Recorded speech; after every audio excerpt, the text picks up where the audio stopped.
What's happening, guys? We are back at it.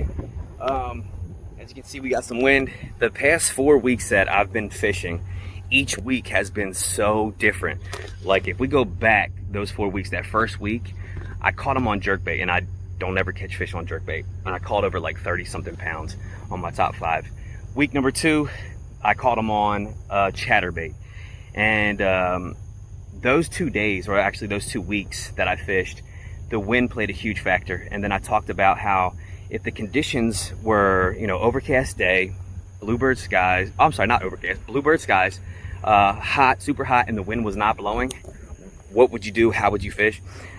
Sometimes I downsize my baits, my weights, my line size. I try to fish a lot slower, or I try to find submerged vegetation, and I pitch and flip into that stuff, or fish a weightless worm over top of that. But I was fishing a lake that actually didn't have that vegetation. So another thing that I try to do is pick up a bait that I can cover a lot of water with and do it quickly, and a bait that can actually cover different depths in the water column. And that third week, so let's go to that third week, that I actually had those conditions. It was overcast, super hot, the water temperature was about like 94 degrees, and I could not catch them on anything, and there wasn't submerged vegetation or emerged vegetation that I could pitch and flip into. So I picked up a lipless crankbait, and I just started searching, and I wound up catching about like 29 something pounds on my top 5 fish. And I mean, conditions are so crazy. On the way here today, it's August 28th, it was bluebird skies, a light wind, and as I'm driving, I'm thinking about what I can probably fish and what I'm going to probably do. And then I get to the lake, and I don't know if you can see this, but it's like overcast, the wind is blowing like crazy. So I'm going to have to adapt to that. Yes, I had some things that I was probably going to try, but I say this in all my videos. Fishing is of the unknown. You don't really know. You can take some things into consideration, like the time of the year, maybe baits that you previously fished, or if you fished, several days. Let's say I fished yesterday and I was fishing a worm. If I fish today, depending on the conditions, that worm may work again, but that's not always the case. So we're going to go out here and we're going to try to figure them out. Hopefully we can land some giants. I got the GoPro this time. That third week, I was headed to the lake, and I was like, I feel like I'm forgetting something. So, you do the pad, I got my phone, I got my wallet, I'm good to go. I got my rods, I got the battery for the boat. We're good to go. So I get there to my location, and I forgot my GoPro. So with those conditions, they're very calm conditions, and fishing really fast, covering a lot of water with that lipless crankbait, I actually didn't get those on camera. I didn't get them on film.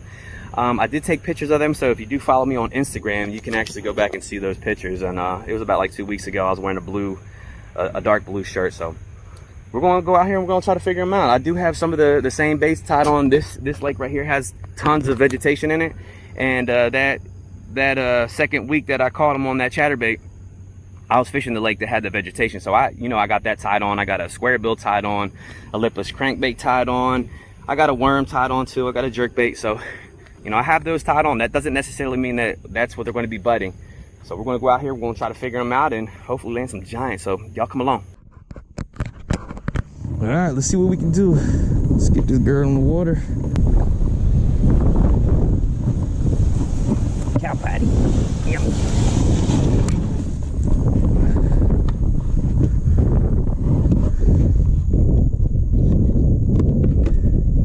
I'm not trying to predict the future, but let's go ahead and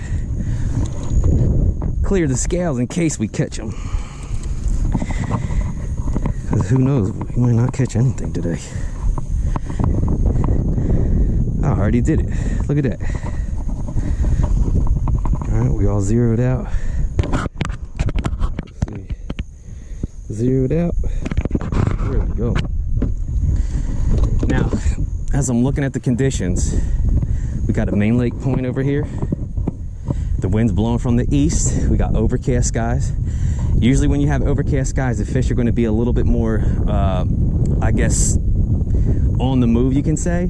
So they're not going to be like in one location, which, I don't really know that, but from experience and fishing, sometimes, that's what I've experienced. All right, so let's look at the conditions. We got overcast, we got wind from the west. I'm not really sure what the water temperature is yet, but we have this pocket right here that the wind's blowing into this pocket. It gets super shallow, so that may be a key location where fish can, you know, push those bait fish back here and ambush them and feed on them. All right, so we got some emerged vegetation that we can see right here that the wind's coming up to, and this is some deeper water out here. The past couple times we've been here, the water temperature has been in the mid 90s. I think the highest we got was like 94.7. Sounds like a radio station. But right now it's reading 85, but it's probably going to slowly creep up just because I just dropped the trolling motor. All right, so let's see. It's still at 85, which is okay. But my first thing that I'm thinking is that there's a brush pile right there. I don't know if you can see that. Let's go ahead and mark that. Oh, pretty big too. All right, let's mark that. All right, exit. All right, and let's make a point. All right, so right here where this pole is, it's kind of straight out from here in about 6.5 foot of water. So that's good to know. But I'm really thinking about it like a square bill or a lipless crankbait, just to kind of search, just kind of see where they are. All right, there's a main lake point out here that has a submerged point that comes out super far, and there's tons of vegetation around it. The wind's actually blowing over it, so that could be a key location. But I'm actually going to grab a lipless crankbait first, and I'm going to be back pretty far from that point, and I'm just going to make really long casts and just, you know, see what we can do. Usually during the summertime and during these hot conditions, bass love to feed up on bluegill. So let's see if we can see it here. I posted up on my Instagram not too long ago, but this is the H2O Express lipless crankbait, 1/2 ounce, and you can purchase these at Academy. I highly recommend them. I changed out the back treble hook though because they're a little small when you purchase it, but man, they don't fade much. You can, you know, your other lipless crankbaits, sometimes the paint and stuff wears off of them, but man, these don't do that as much. But we got that main lake point right here, throwing that lipless crankbait, and it goes back into this pocket, and it gets super shallow when we're sitting in about 8 foot of water. So if we even throw back this way, we can actually be coming down that ledge, and we can throw across this point here at the same time, and we can actually throw to some deeper water off to our left hand side, close to where that brush pile was. But we're just gonna make super long casts. A lot of the times when I'm fishing a lipless crankbait, I alter my retrieve. Stop and go retrieve, bring it back fast, let it sink a little bit, and just try to figure out how they want it. Remember how you're doing it too when you catch them. If you paused it, if you stopped it, I mean, whatever it is that you're doing, 2 cranks in a stop, 3 cranks in a stop, whatever it is, pay attention to that, because if you don't, sometimes you'll miss out on the cadence that you're supposed to be fishing, and miss out on some really good fish.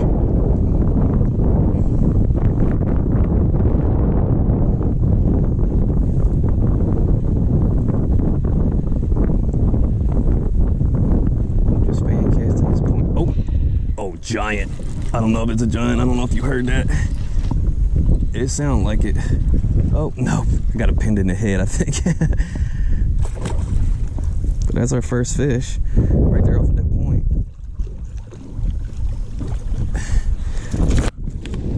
Let's get him up in this boat so we can count him. All right, fish number 1. About 1.5 pounds, maybe pushing 1.25 pounds or 3/4. All right, take it easy, buddy. I'm gonna help you out. Got that thing right in your head. Look at that. When they're hooked outside of their mouth, you know, they always feel so much bigger than they are. It's because they can swim with their mouth closed, and they can fight so much better. All right, so that's fish number 1. Guys, we haven't been out here long. I'm not saying that this is going to be a pattern, but that wind coming across that point right there, usually some really good ingredients for some good bass fishing. What we got?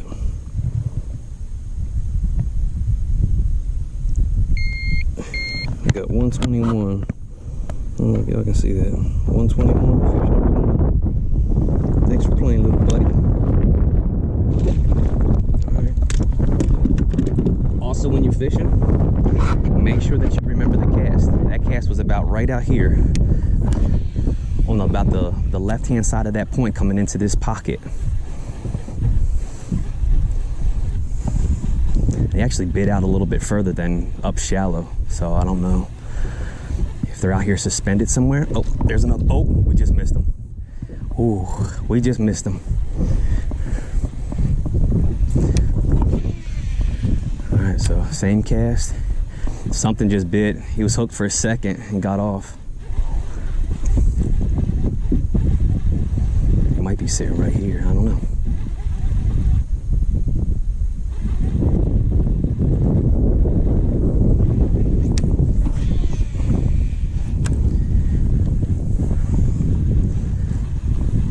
Altering my retrieve, kind of fishing fast.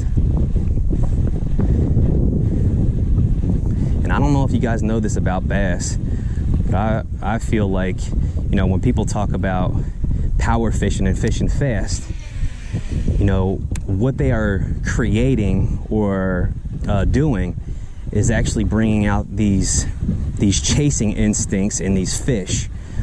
Bass are so aggressive and they'll chase, somewhat similar to like a cat will, you know, with a toy.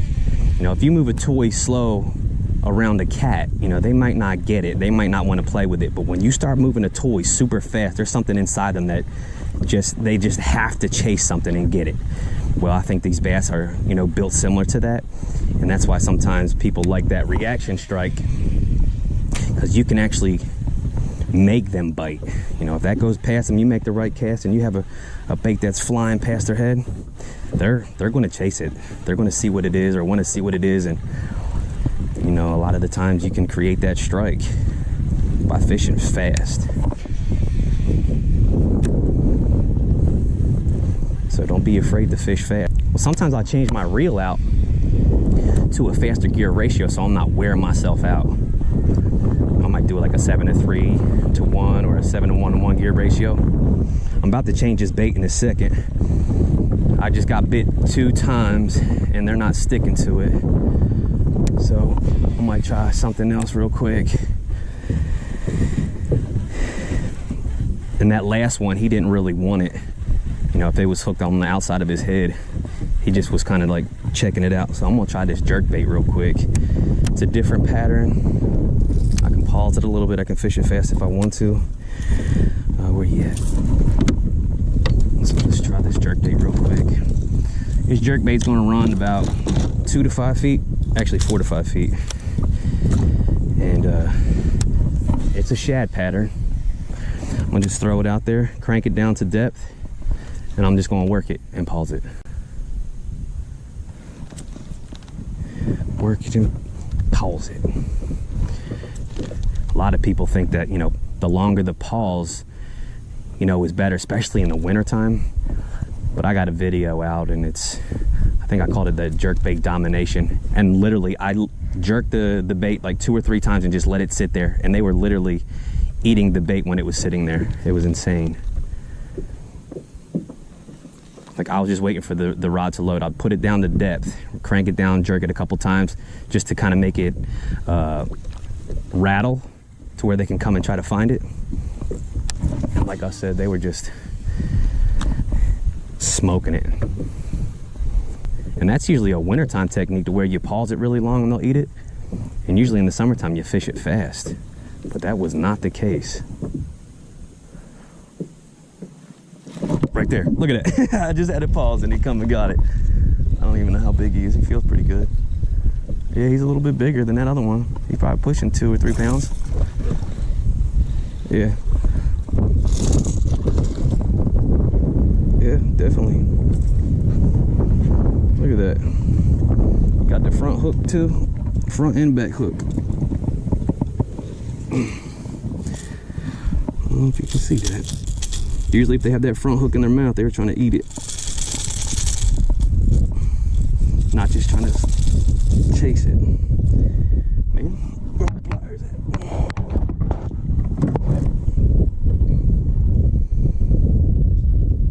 like I said, usually in the summertime you want to work it fast, creating that reaction strike. But that was not the case for that one. My bad, little guy. Hooked you again.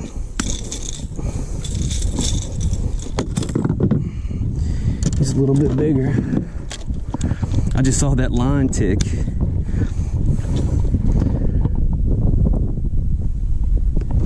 Let's see what we got. 205. I don't know if y'all can see that. 208, 207, 211. I'll stick to 211. 211. A little bit bigger.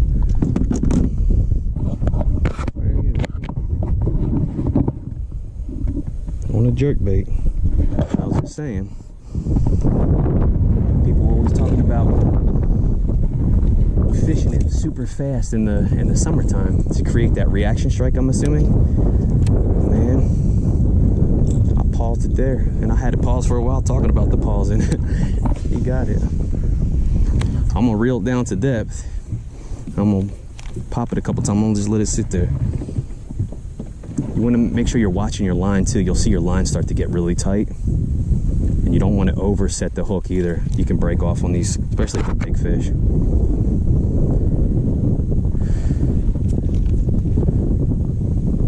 I just kind of sweep set the hook, just kind of like pull it off to the side and basically kind of let them hook themselves. And another thing too, when I was fishing that jerk bait several weeks ago, and I had really good luck, I was fishing a lipless crankbait, and they were pecking at it somewhat similar to what I just did right there. They weren't committing to the lipless crankbait, so I was like, you know what? Let me put this this jerk bait out there to where I can work it, and then pause it to where they can really look at it. And man, it was a huge difference. I mean, when people say change the bait, if they're just nipping at it, changing the color, change the bait, I highly recommend doing that. I mean, I highly recommend doing that. If they're not committing to it, or they're just eating the last treble hook and they're not fully swallowing that bait, change it out, change the color, or change. If I'm fishing a lipless crankbait, I might change it to a square bill or maybe even a jerk bait. Just change it up and just see, and make sure you're changing the color. As you saw right there, I was fishing a, what do you call it? A lipless crankbait that was bluegill color, and now I'm fishing a shad color. And we just caught that one. Oh, there's one right there. Oh, he swatted the mess out of it. I don't know if you just saw my rod or my line, but something just came and swatted the mess out of that. Let's see if the bait's all jacked up. Nope, it's not. But I was letting it sit there. Letting it sit there.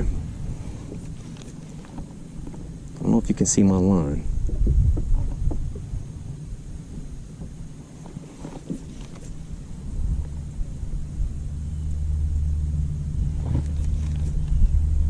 Just let it sit. I let it sit there, and I felt my whole rod shake, and the line jumped. I don't know if something came and swatted at it or tried to get it.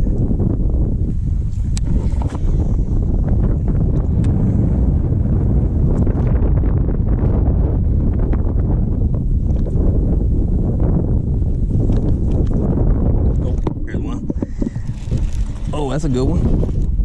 Man, he smacked it too. Come on up. Oh, he come off. Man, he was about a four plus.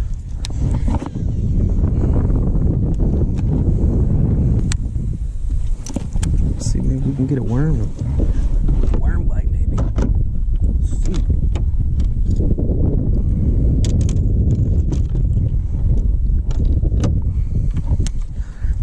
Texas rig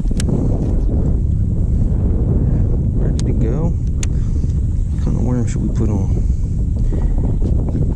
The first one that we like, that we see. I need it a little bit bigger though.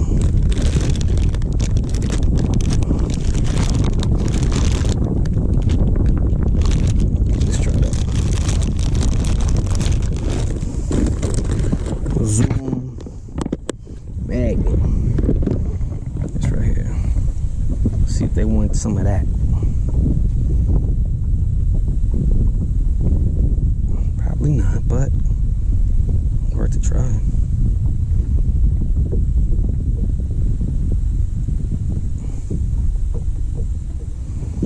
Let's see. Also, dragging a bait can also help you identify where the grass is. Like I'm in grass right now.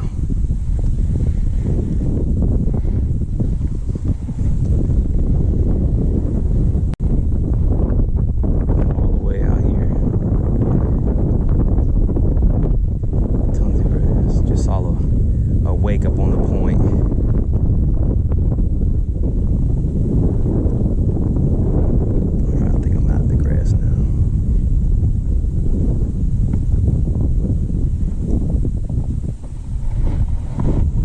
That wind-blown point right there was key. We might need to go down along that bank right there with something and some more stuff up there popping.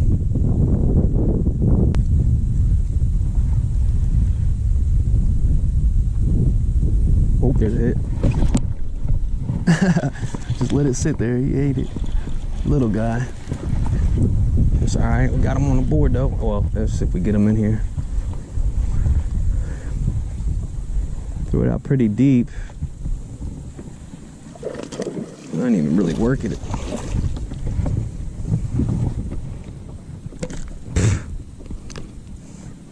Little guy. About big as a freaking worm. Sometimes it happens. All right, let's weigh him out. Probably not even a pound. But always weigh your fish. Always check. 116. All right. Thanks for playing, little buddy. 116. All right, I threw that out way deep. I threw it out deeper because I kept feeling that vegetation.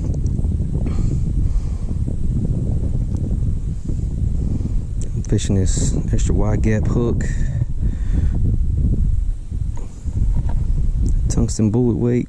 I like tungsten because it helps you actually cast a little bit further too, cover a little bit more water. Alright, so I threw it out there. I just let it sit and something came and ate it. Look, there's another blow up right there in front of us.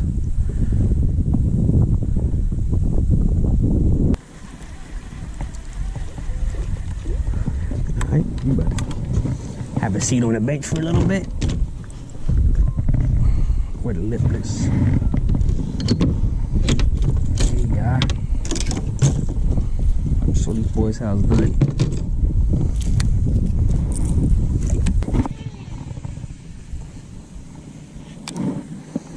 Man, if that ain't right there covering water, I don't know what is. The half ounce lipless crankbait, man. There's one. Feel a little bit better. All right, little guy. Stay down, boy.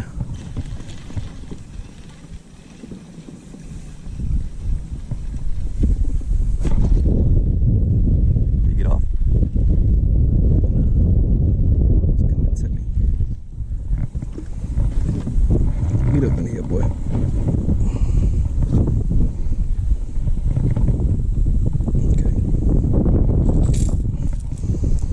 Front treble hook, so it's a good sign. Like I said, lipless crankbait, man. It's gonna cover some water. Let's see what we got. 154. Fish number 4. All right.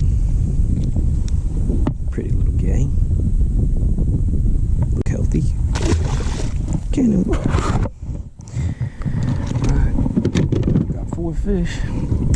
Alright, man, like I said, the lipless crankbait, you can bomb it. I mean, it goes so far, covers so much water. So, we're gonna try this for a little bit. When we're on the outside, oh, look at that big old bust. Holy cow, I don't know if y'all saw that, straight out there. That was something busting. Man, it make me want to go over there and throw a froggy. Okay, we're gonna go up a little closer to that vegetation. And we're gonna throw some top water. Some people probably gonna say, it ain't early in the morning. No, it ain't. They ain't biting nothing else at the moment. And we're seeing some blow-ups. I got this buzz bait right here. Just saw another blow up shallow.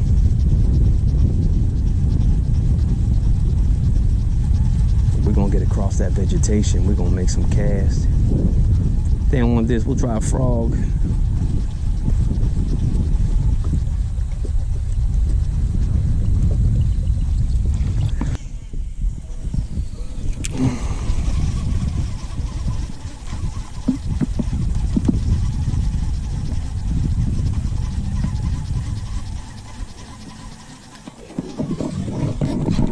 Look at that monster. Look at that monster, boy. Where's he at? On the buzz bait. Oh yeah, that's a good one right there, boys. On the buzz. Stay on there. Get up in there. Oh yeah. Look at that beast.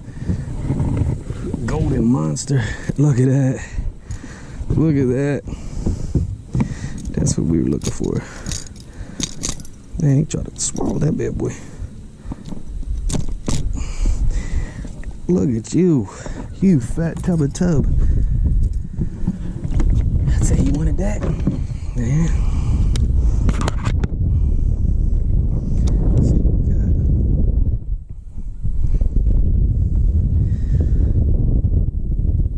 412. Oh, you said 412, fish number 5. Yeah, buddy. Let's get him.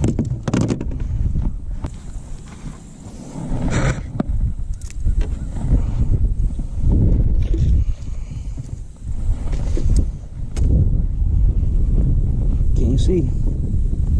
Hey. What's up? Hi. Just caught a monster. You did? Yeah, it's like 4.5 pounder. It blew up on some top water, which was awesome. What's up? Alright. Let's try the chatterbait.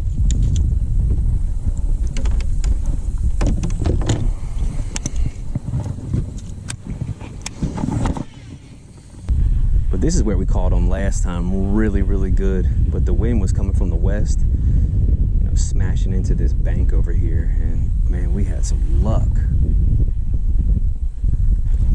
There's one. Hey.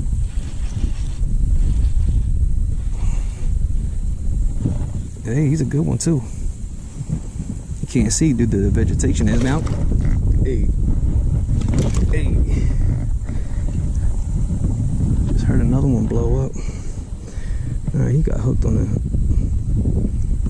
outside of his mouth. No, inside. You should call up. You should definitely call up. But that right there, guys. What we're looking for. We're looking for fish. I think that was actually our first chatterbait fish. Pushing 176. Fish number 6.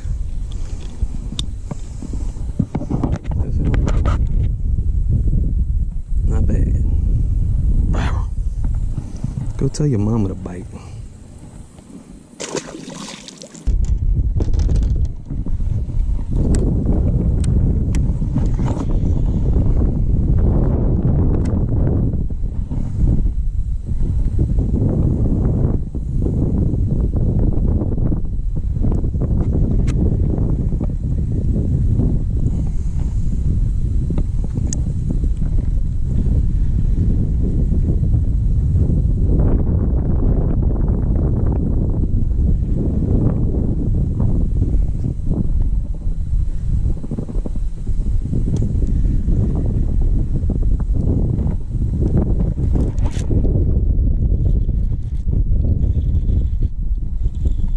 No.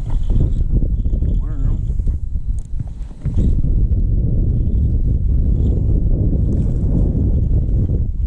Okay.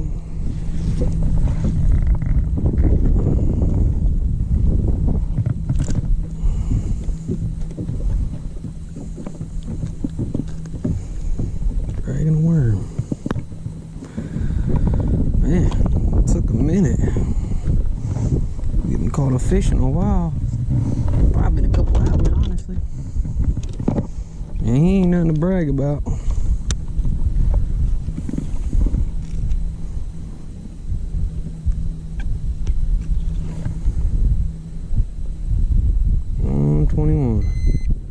Same as the first fish we caught this morning. Might even be the same one. See you, little buddy. Thanks for playing. I threw the big worm up there by the point. Wasn't sure what was going on. I thought I was running into something. It was him pecking at it.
There's a hit. There we go. Gotta sing to him, guys. Hey. He might call up. Let's see. Right there in the side. So, fishing that worm through this vegetation. I felt it pop through the vegetation. His mouth looked a little funny. And then I felt it hit as soon as it came out of that vegetation. Ooh, 123. Last one was 121. See you, buddy. Thanks for playing, buddy.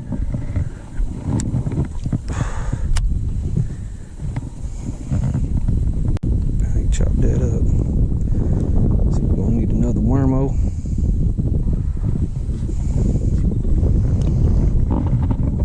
We're using the Zoom finesse trick worm.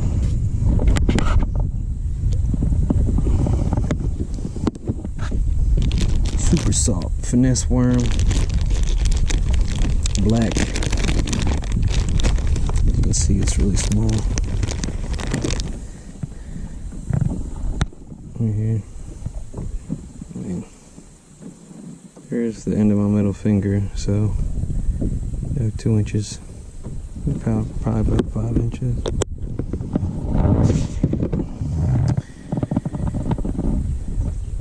But that's, we had a bite and 2 fish.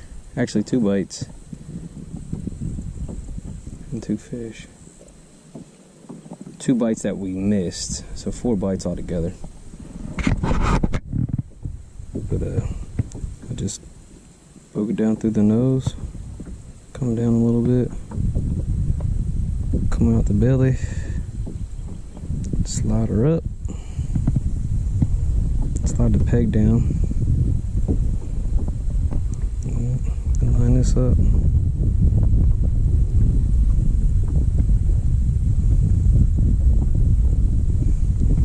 Just like that, keep it straight.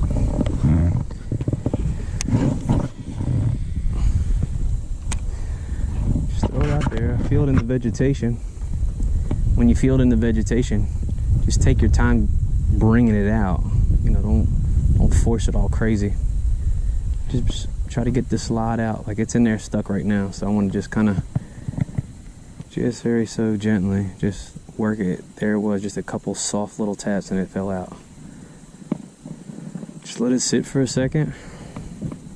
Go ahead and start working it a little bit more. It's stuck again, so I'm just gonna lightly pop it. There, it came out. Just let it sit there.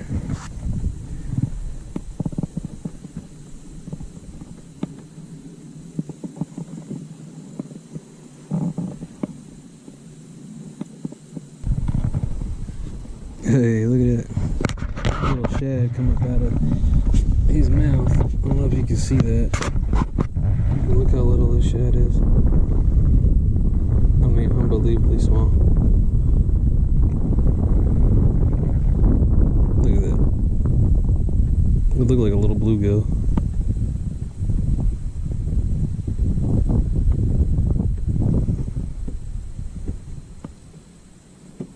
Or it could be like a little bass fry, I don't know. It looks like a bluegill, but I don't know. That is tiny.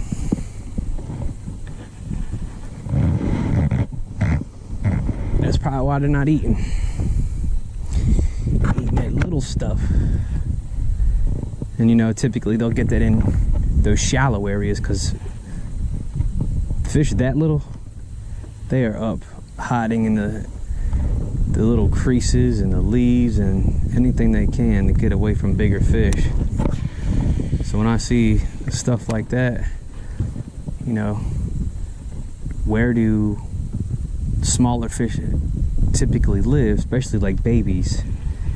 If you guys know anything about fishing, you know, they usually like to be in, you know, lay downs or up in the vegetation close to the bank. So if they're spitting that up, it just tells you they're really shallow. And 2 weeks ago when I was catching them, it was super shallow. That was a bite. Here's one.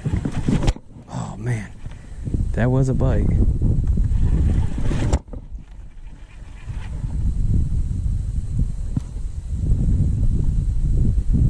A little peck or something. So these fish could be up shallow. I mean, we've been targeting all these deeper locations and didn't really have much luck. And like I said, 2 weeks ago, I was throwing that lipless crankbait and the bite was so shallow, super shallow. Like I was out there in deeper water, but I was throwing shallow, and yeah, you got some teeth marks on the back of this right here. Yeah, teeth marks, scratches. But I was throwing that bait super shallow, like all the way up as far as I could, and I just saw a little blow up. I don't know if you saw that, but I just saw a blow up super close to the bank.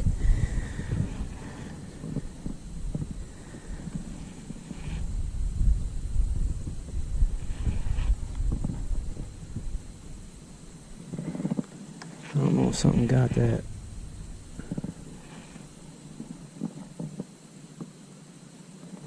But I'm out here off this point.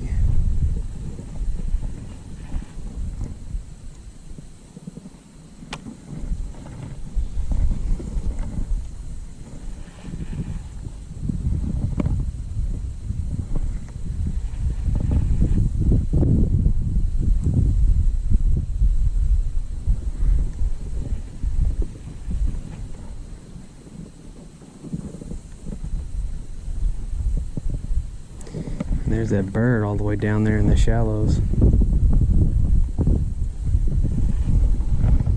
You know, we were down there. We threw that really small spinnerbait, which, you know, is good for that. It's got smaller blades, mimics that little baby bass or baby shad.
Well, there you have it, guys.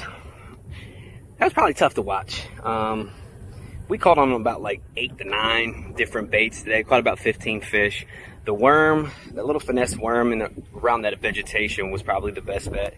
And then that white chatterbait too toward the end was pretty good. But I mean, today was super tough. I definitely didn't expect that with the wind blowing the way it was. I thought we were going to have a great day, especially with this vegetation. But you know, that's fishing. You got to come out here. You got to try things and, you know, go out the realm sometimes to try something different. A lot of the times we come out here and fish and you ain't getting bit on your confidence baits. Man, you got to switch it up. But we did that today. We switched it up and we got some really good luck. I see a huge something out there. Yeah, ginormous. Like a big carp or something. But anyway, but like I say, you know, fishing is all about trial and error, and you got to come out here and it's, you know, of the unknown. You don't know what to expect. So that's why you come out here. The more time you put on the water, the better you're going to become at it. But guys, I hope you enjoyed these videos, or this video actually. If you like to give it a thumbs up. If you want to see upcoming videos, go ahead and subscribe. Continue to follow Bass with Buddy. And guys, I'll see you next time. Peace.